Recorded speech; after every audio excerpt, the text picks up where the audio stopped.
Hello viewers welcome to my channel easy to learn. So আজকে আমরা শিখব part of speech. তো ইংরেজি গ্রামারের মেইন যেটা টপিক বা যেটা বেসিক টপিক সেই টপিকটা নিয়ে আজকে আলোচনা করব। আশা করছি পুরো ভিডিওটা দেখার পরে পার্ট অফ স্পিচ নিয়ে কোনো সন্দেহ থাকবে না এবং অনেক কিছু শিখতে পারবে।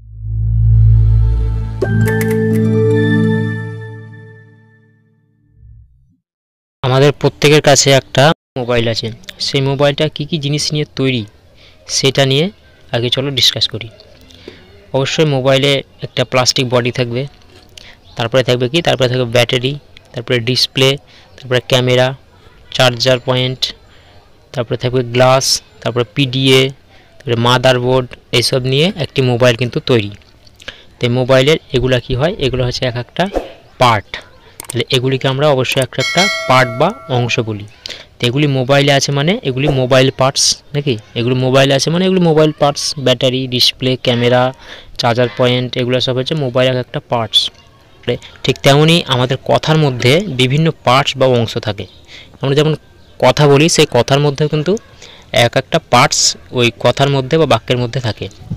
Battery, camera, mobile, charger point, এগুলো মোবাইলে থাকে বলে এগুলা পার্টস অফ মোবাইল। সেরকম একটা কথার মধ্যে অনেক পার্ট থাকে, তাহলে এগুলোকে বলবো পার্ট অফ স্পিচ। যেহেতু কথাটা ইংরেজিতে বলা হয় স্পিচ, তাহলে পার্ট অফ স্পিচ। তাহলে সঙ্গেটা আমরা কীভাবে দিতে পারি, যে আমরা যে কথা বলি তাকে বলে স্পিচ, এবং ওই স্পিচের মধ্যে যে ওয়ার্ডগুলো ব্যবহৃত হয় সেই ব্যবহৃত ওয়ার্ডগুলিকেই আমরা পার্টস অফ স্পিচ বলবো, মানে কথার অংশ বলবো। ওকে, চলো এবার তাহলে কিছু উদাহরণের সাহায্যে পার্ট অফ স্পিচটা আমরা আরও বোঝার চেষ্টা করি। দেখো উদাহরণ আছে যে রিমি ইটস স্লোলি, রিমি ধীরে খায়। এই যে বাক্য লিখলাম বা এই যে কথাটা আছে, সেই কথাটার মধ্যে আমরা তিনটি অংশ পেলাম। একটা হচ্ছে রিমি, তারপরে ইটস, তারপরে হচ্ছে স্লোলি। এই কথাটার মধ্যে তিনটে অংশ পেলাম, মানে হচ্ছে এটাই তিনটি অংশ। তাহলে তিনটি অংশকে আমরা কি বলবো, ওই স্পিচের একটি পার্টস। ওকে, এই তিনটে অংশেরই আলাদা আলাদা কিন্তু নাম আছে। রিমি একজন কি, রিমি হচ্ছে একটা মেয়ের নাম বা একজনের নাম। তো যে কোনো নাম যখন থাকবে তখন সেটাকে আমরা কি বলবো, নাউন, মানে এটা একটা পার্টস। তাহলে একটা আমরা পেলাম নাউন। তারপর দেখো আছে ইটস, ইটস এটা তোমার কি হচ্ছে, এটা একটা তোমার হচ্ছে কাজ করা বোঝাচ্ছে, কোনো কিছু খাচ্ছে, এটা হচ্ছে তোমার একটা কাজ করা যখন বোঝাবে তখন সেটাকে আমরা করবো ভার্ব। পরে এগুলো ভালোভাবে ডিসকাস করবো, আমি জাস্ট একটু করে টাচ দিচ্ছি। ওকে, তারপর এটা হচ্ছে তোমার ইটস, এটা হচ্ছে তোমার ভার্ব। তাহলে এটাকে আমরা ভার্ব হিসাবে চিহ্নিত করতে পারি। তারপরে দেখা যাচ্ছে স্লোলি, সে খায় ধীরে। তো স্লোলি এটা একটা তোমার কি ভার্বকে মডিফাই করছে, অর্থাৎ ভার্বের মানে যে কাজটা আছে সেই কাজটা কিভাবে করছে, সেই কাজটার যে ধরনটা, সেই ধরনটা এখানে বোঝাচ্ছে। তাহলে এটা হচ্ছে তোমার আমরা অ্যাডভার্ব হিসেবে পরিচিত করতে পারি এক একটা পার্ট। তাহলে এটা পেলাম নাউন, তারপরে পেলাম ভার্ব, তারপরে পেলাম অ্যাডভার্ব। তিনটে পার্ট কিন্তু আমরা পেয়ে নিলাম। ওকে, তো প্রত্যেকটা পার্টের আমরা আলাদা আলাদাভাবে ডিসকাস করব। এবারে চলো পার্ট অফ স্পিচকে কয় ভাগে ভাগ করা হয় সেটা জানি। কাজ এবং প্রকৃতি অনুসারে পার্ট অফ স্পিচকে 8টি ভাগে ভাগ করা যায়। ফার্স্ট যেটা আছে নাউন বা বিশেষ্য পদ, তারপরে দ্বিতীয় নম্বরে আছে প্রোনাউন বা সর্বনাম পদ, তৃতীয় নম্বরে আছে অ্যাডজেক্টিভ বা বিশেষণ পদ, তারপরে 4 নম্বরে যেটা আছে ভার্ব বা ক্রিয়া, তারপরে 5 নম্বরে আছে অ্যাডভার্ব বা ক্রিয়া বিশেষণ, তারপরে 6 নম্বরে যেটা আছে প্রিপোজিশন বা সম্বন্ধবাচক অব্যয়, তারপরে 7 নম্বরে যেটা আছে কনজাংশন বা সংযোজক অব্যয়, তারপর 8 নম্বরে যেটা আছে ইন্টারজেকশন বা আবেগ সূচক অব্যয়। ওকে, এটি হচ্ছে তোমার পার্ট অফ স্পিচের 8টি অংশ। প্রত্যেকটিরই অংশটাকে অবশ্য আলাদা আলাদাভাবে ডিসকাস করব। ফার্স্ট যেটা আছে নাউন বা বিশেষ্য পদ। নাউন কাকে বলে, পৃথিবীর যে কোনো নামকেই নাউন বলে। যেমন রাজা সিংস সুইটলি, এই বাক্যের মধ্যে বা স্পিচের মধ্যে দেখো যে তিনটি আমরা অংশ পেলাম। একটা হচ্ছে রাজা, তারপরে সিংস, তারপরে হচ্ছে সুইটলি। এই তিনটির অংশের মধ্যে একটা অংশ পেলাম, সেটা হচ্ছে রাজা। রাজা মানে হচ্ছে একটা নাম, তাই যে কোনো নামকে আমরা নাউন বলি। তাহলে রাজা এটা একটা নাউন অবশ্যই। তারপরে দেখো কুশাল রানস ফাস্ট, কুশাল দ্রুত দৌড়ায়। তাহলে এই পার্ট বা এই স্পিচের মধ্যে আমরা তিনটি পার্টস পেলাম বা অংশ পেলাম। একটা হচ্ছে কুশাল, একটা হচ্ছে রানস, একটা হচ্ছে ফাস্ট। তো এই ফাস্ট এই একটা অংশ, রানস একটা অংশ এবং কুশাল একটা অংশ। কুশাল একজন ছেলের নাম, তাই যে কোনো নামকে আমরা নাউন বলবো। তাহলে নাউন মানে হচ্ছে নাম, তাহলে কুশাল এটা একটা নাউন। তারপরে দেখো রিমি ইটস স্লোলি, মানে সে আস্তে খায়, তাহলে রিমি এটা একটা নাম, তাহলে নাম এটা মানে এটা একটা নাউন। ওকে, দ্বিতীয় নম্বর যেটা আছে প্রোনাউন বা সর্বনাম পদ। প্রোনাউন পদ বা সর্বনাম পদ কাকে বলে? যে নাউনের পরিবর্তে যে পদটি ব্যবহৃত হয় তাকে বলা হয় প্রোনাউন। প্রো মানে কি? প্রো মানে হচ্ছে পরিবর্তে। কার পরিবর্তে? নাউনের পরিবর্তে।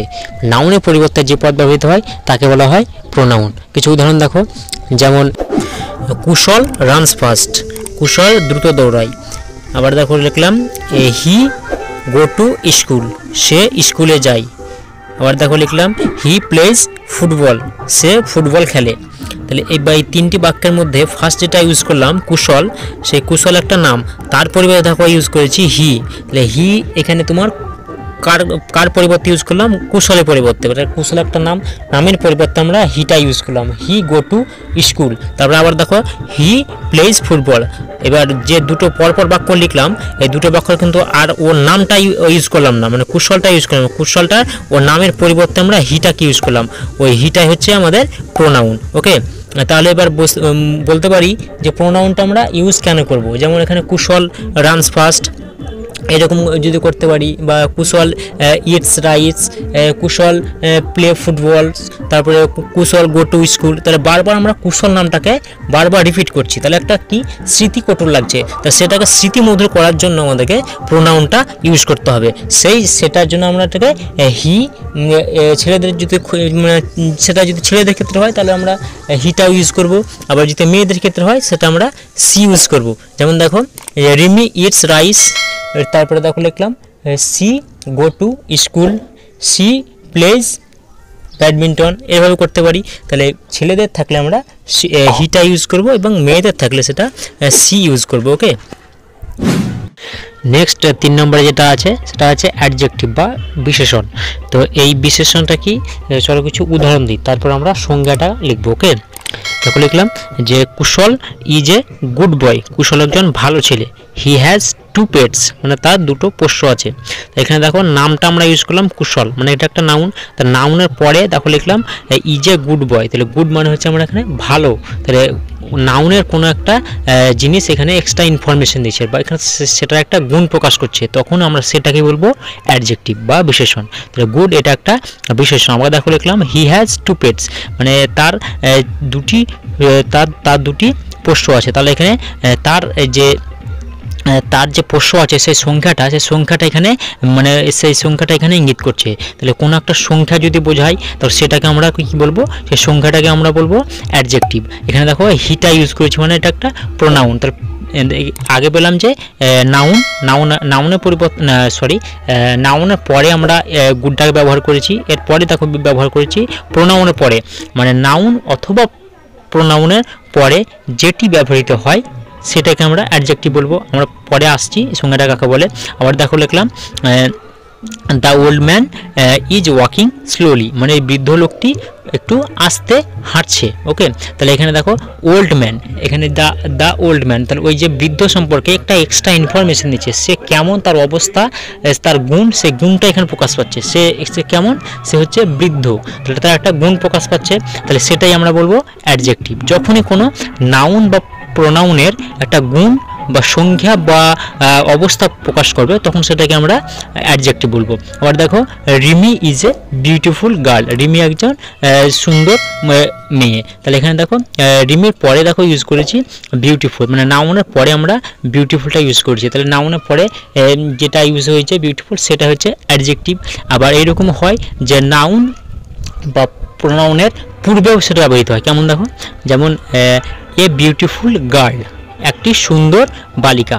তাহলে এখানে গার্ল যেটা আছে এটা একটা নাউন, তার পূর্বে দেখো বিউটিফুলটা ইউজ করছি, মানে কি নাউনের পূর্বেও কিন্তু ব্যবহৃত হয়, অ্যাডজেক্টিভটা নাউনের পূর্বেও ব্যবহৃত হতে পারে। ওকে, তাহলে আমরা সংজ্ঞাটা কিভাবে দিতে পারি,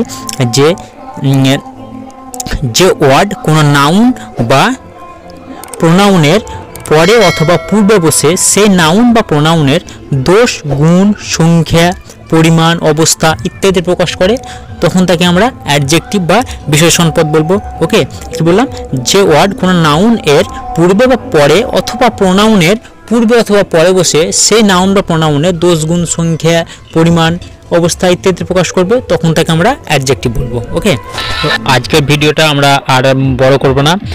আজকে আমরা এই 3টে নিয়ে আলোচনা করলাম। পরের ভিডিওতে আমরা যে বাকি যেগুলো আছে সে বাকি 5টা নিয়ে আমরা পরের ভিডিওতে আলোচনা করব। তো অবশ্যই ভিডিওটা যদি ভালো লেগে থাকে তো অবশ্যই চ্যানেলটি সাবস্ক্রাইব করে পাশে থাকবেন। আর যদি ভিডিওটা ভালো লেগে থাকে তো অবশ্যই লাইক করবেন, বন্ধুদের সঙ্গে শেয়ার করবেন। তো আজকের মতো এই পর্যন্তই। ওকে, টাটা, বাই বাই।